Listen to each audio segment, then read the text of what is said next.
Hello साथियों, welcome to online study. और आज मैं हिस्ट्री की क्लास नंबर 7 लेकर आया हूँ, जिसके बारे में कि मैं आज आपको अलाउद्दीन खिलजी के बारे में करवाऊँगा। ठीक है, हमने खिलजी वंश शुरू किया है और जलालुद्दीन खिलजी को कंप्लीट कर लिया। आज हम पढ़ेंगे अलाउद्दीन खिलजी। देखते हैं। तो देखिए दोस्तों, आपका खिलजी वंश कब से कब तक था। तो आपका खिलजी वंश था 1290 से लेकर 1320 तक। और फिर जलालुद्दीन खिलजी 1290 से लेकर 1296 तक। और उसके बाद आता है अलाउद्दीन खिलजी। इसका शासनकाल था 1296 से लेकर 1316 तक। कब तक है? 1296 से लेकर 1316। और अलाउद्दीन खिलजी का मूल नाम क्या था? अलाउद्दीन खिलजी का मूल नाम था अली गुरसाप। क्या था? गुरसासप। क्या नाम था? मूल नाम है अली गुरसासप। ठीक है दोस्तों, अब देखिए इसकी उपाधि देखिए। अलाउद्दीन खिलजी की उपाधि सिकंदर ए सानी। कौन सी उपाधि थी? सिकंदर ए सानी नाम की उपाधि।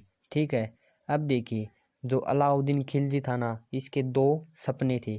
कितने सपने थे? दो सपने थे जिन्हें कि ये पूरा करना चाहता था। तो पहला सपना विश्व विजेता बनना। क्या बनना चाहता था?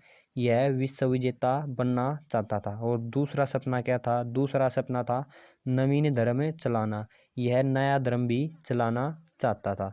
अब देखिए इसको सपने पूरा देखिए। इसका दिल्ली कोतवाल उल मुल्क के कहने पर सपना छोड़ दिया। इसने अपने सपने को त्याग दिया, उसको छोड़ दिया। किसके कहने पर? दिल्ली कोतवाल के उत उल मुल्क के कहने पर। दिल्ली कोतवाल का एक उत उल मुल्क था, उसके कहने पर इसने अपना सपना छोड़ दिया। ठीक है, अब देखिए आप अलाउद्दीन खिलजी की राजनीतिक अभियान। कौन से अभियान है? अलाउद्दीन खिलजी के राजनीतिक अभियान देखिए। तो पहला अभियान था गुजरात का अभियान। कौन सा अभियान है? गुजरात। कब किया? 1298 से 1299 में किया। कौन सा अभियान है? गुजरात का अभियान। उस समय गुजरात का राजा कौन था? रायकरण। कौन था? रायकरण था। और फिर गुजरात से लौटते वक्त खंबात बंदरगाह को भी लूटा। किसको? खंबात बंदरगाह को भी आक्रमण किया, लूटा। और फिर वहां पर खंबात बंदरगाह से आते वक्त मलिक काफूर को 1000 दिनार में खरीदा। मलिक काफूर कौन था आपका? ये आपका किन्नर था, इजड़ा। कौन था? इजड़ा था ये किन्नर। कौन है? मलिक काफूर। ठीक है, इसको मलिक काफूर को 1000 दिनार में खरीदा। इसलिए मलिक काफूर को 1000 दिनारी भी कहा जाता है। क्या कहा जाता है? मलिक काफूर को 1000 दिनारी भी कहा जाता है। खंबात बंदरगाह से आते वक्त इसको खरीदा था। ठीक है, आगे देखिए दूसरा अभियान कौन सा था? दूसरा अभियान देखिए रणथंबोर का अभियान। कौन सा अभियान है? रणथंबोर का अभियान। ये कब है? ये 1301 में किया। कब किया? 1301 में। उस समय रणथंबोर का राजा कौन था? राजा था हमीर देव। कौन था? हमीर देव। और ये रणथंबोर कहाँ पर है? तो ये आपका राजस्थान के अंदर है। कहाँ पर रणथंबोर है? राजस्थान के अंदर। और उस समय राजा कौन था? अमीर देव। अमीर देव की पत्नियां क्या नाम था? रंग देवी। ठीक है, क्या नाम था? रंग देवी। उसने एक जोहर की। कौन सी जोहर? रंग देवी ने एक जोहर किया। क्या किया? एक जोहर किया रंग देवी ने। ठीक है, तीसरा अभियान देखिए चित्तौड़ अभियान। कौन सा अभियान है? चित्तौड़ का अभियान। ये कब किया? ये किया 1303 में किया। कब किया? 1303 में। उस समय चित्तौड़ का राजा कौन था? राजा था रावल रतन सिंह। क्या नाम था? रावल रतन सिंह राजा का नाम था, चित्तौड़ के राजा का। उस समय किसने? रानी पद्मिनी ने जोहर किया। किसने जोहर किया? रानी पद्मिनी ने जोहर किया। और ये बताया जाता है कि रानी पद्मिनी बहुत ही सुंदर रानी थी। ठीक है, अब देखिए इसे बताया गया कि श्रीलंका की राजकुमारी भी बताते हैं। पद्मिनी को श्रीलंका की राजकुमारी भी बताते हैं। ठीक है, और फिर रानी पद्मिनी ने जोहर किया। ठीक है दोस्तों, आगे देखिए चौथा अभियान देखिए, नंबर 4 का अभियान कौन सा? मालवा अभियान। कौन सा अभियान किया? मालवा अभियान। कब किया ये किया 1305 में। कब? 1305 में मालवा का अभियान किया।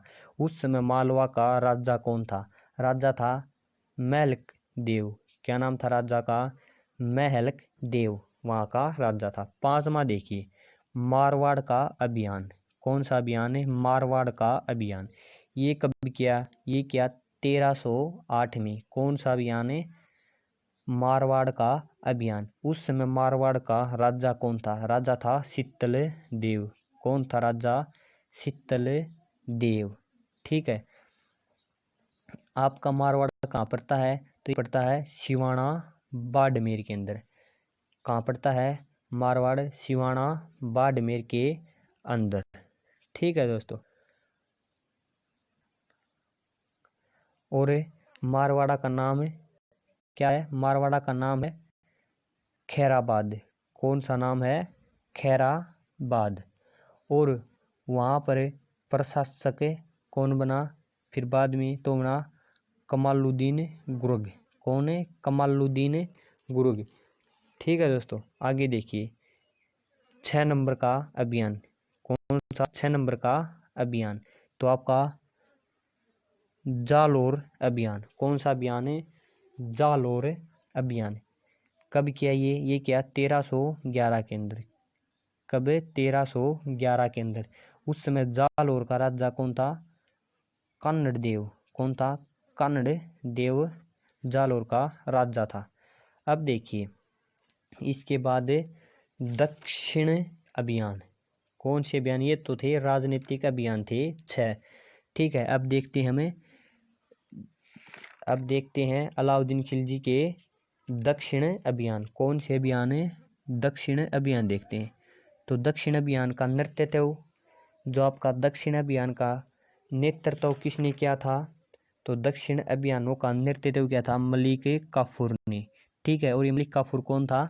सेनापति था जिन्हें दक्षिण अभियान का नेतृत्व किया था। और यह एक मलिक काफूर एक किन्नर था, इजड़ा था, और इसको 1000 दिनार में खरीदा था खंभात बंदरगाह से आते वक्त। कितने दिनार में खरीदा था? 1000 दिनार में, इसलिए इसे 1000 दिनारी भी कहा जाता है। तो दक्षिण अभियान का पहला आक्रमण कौन सा आक्रमण है? पहला आक्रमण नहीं है, देवगिरी का आक्रमण। ठीक है, देवगिरी पर आक्रमण कब? 1307 में और 8 में। देवगिरी पर आक्रमण किया 1307 और 8 में। उस समय देवगिरी का राजा कौन था? रामचंद्र देव। देवगिरी का राजा कौन था? देवगिरी रामचंद्र देव। और फिर रामचंद्र देव को अलाउद्दीन खिलजी ने ही उपाधि दी थी। कौन सी उपाधि? रायन की उपाधि। और ये किसने दी थी? अलाउद्दीन खिलजी ने ही इसको उपाधि दी थी रामचंद्र देव को, रायन की उपाधि। अब देखिए प्रथम आक्रमण सवै ने किया 1296 में। देवगिरी पर 3 बार आक्रमण किए गए। तो पहला आक्रमण तो खुद अलाउद्दीन खिलजी ने ही किया था 1296 में। और द्वितीय आक्रमण किया था किसने? द्वितीय आक्रमण किसने किया था? मलिक काफूर से करवाया था। किसने? अलाउद्दीन खिलजी ने ही मलिक काफूर से द्वितीय आक्रमण करवाया था। कब करवाया था? 1307 और 8 में। प्रथम आक्रमण अलाउद्दीन खिलजी ने खुद नहीं किया था 1296 पर देवगिरी पर। तृतीय आक्रमण 1311 में भी अलाउद्दीन खिलजी ने मलिक काफूर से ही करवाया। उस समय राजा कौन था? उस समय राजा था शंकर देव। कौन राजा था? शंकर देव। तो देवगिरी पर 3 बार आक्रमण किया। पहली बार तो अलाउद्दीन खिलजी ने 1296 में खुद नहीं किया। दूसरी बार 1307 और 8 में किससे करवाया? मलिक काफूर से करवाया। और तीसरी बार भी आक्रमण 1311 में मलिक काफूर से ही करवाया। ठीक है, आगे देखिए। अब दूसरा देखिए, दूसरा दक्षिण अभियान कब? तेलंगाना या वारंगल पर विजय। तेलंगाना या वारंगल पर विजय कब? 1309 और 10 में। कब? 1309 और 10 में। उस समय तेलंगाना या वारंगल का राजा कौन था? राजा था प्रतापरुद्र देव। प्रतापरुद्र देव कौन राजा था? प्रतापरुद्र देव। तीसरा देखिए, पाड़े राज्य पर विजय। पाणे राज्य पर विजय कब? 1311 में। कब? 1311 में। और इस राज्य की राजधानी क्या थी? पाणे राज्य की राजधानी थी मदुरै। क्या राजधानी थी? मदुरै राजधानी थी। किसकी? पाणे राज्य की राजधानी क्या थी? मदुरै। अब देखिए, पाणे दो भाई थे, एक तो वीर पाणे था और एक सुंदर पाणे था। कौन है? एक था वीर पाणे, एक सुंदर पाणे, ये दो भाई थे। ठीक है। अब देखिए आगे हमें अलाउद्दीन के सैन्य सुधार पढ़ेंगे। अलाउद्दीन खिलजी के सैन्य सुधार। कौन से सुधार है? सैन्य सुधार। तो पहला देखिए, सैनिकों को नगद वेतन दिया करता था। क्या करता था? सैनिकों को नगद वेतन देता था। 234 टंका वार्षिक। कितना? 234 टंका वार्षिक। नंबर 2, घोड़ों को दागने की प्रथा शुरू की। कौन सी प्रथा शुरू की? दूसरा सैन्य सुधार में घोड़ों को दागने की प्रथा। तीसरा देखिए, सैनिकों का उलिया दर्ज किया। क्या किया? सैनिकों का उलिया दर्ज किया। और एक देखिए, दो भूमि होती थी, एक तो होती थी वक्फ और एक होती थी मलिक। कौन कौन दो भूमि थी? वक्फ और मलिक। वक्फ को धार्मिक भूमि कहा जाता था और मलिक को इनामी भूमि कहा जाता था, जो इनाम में दी जाती थी। इन दोनों को बंद करने का काम भी किसने किया? इन दोनों को बंद करने का काम भी अलाउद्दीन खिलजी ने ही किया। वंशागत विस्तार बंद किया। क्या किया?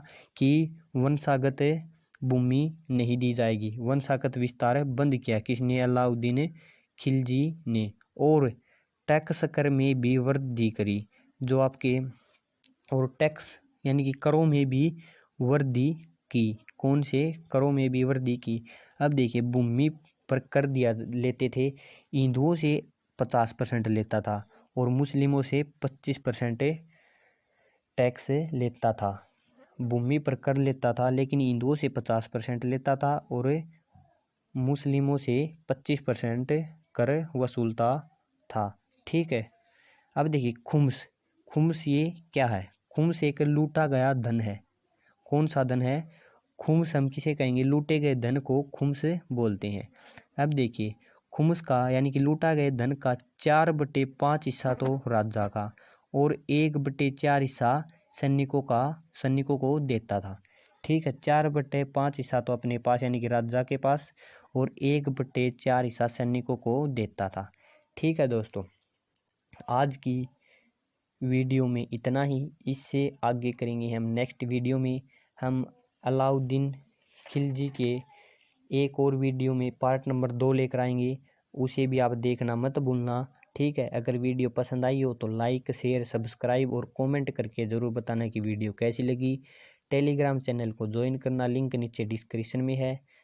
ठीक है दोस्तों, वहाँ पर आपको PDF मिल जाएगी। धन्यवाद।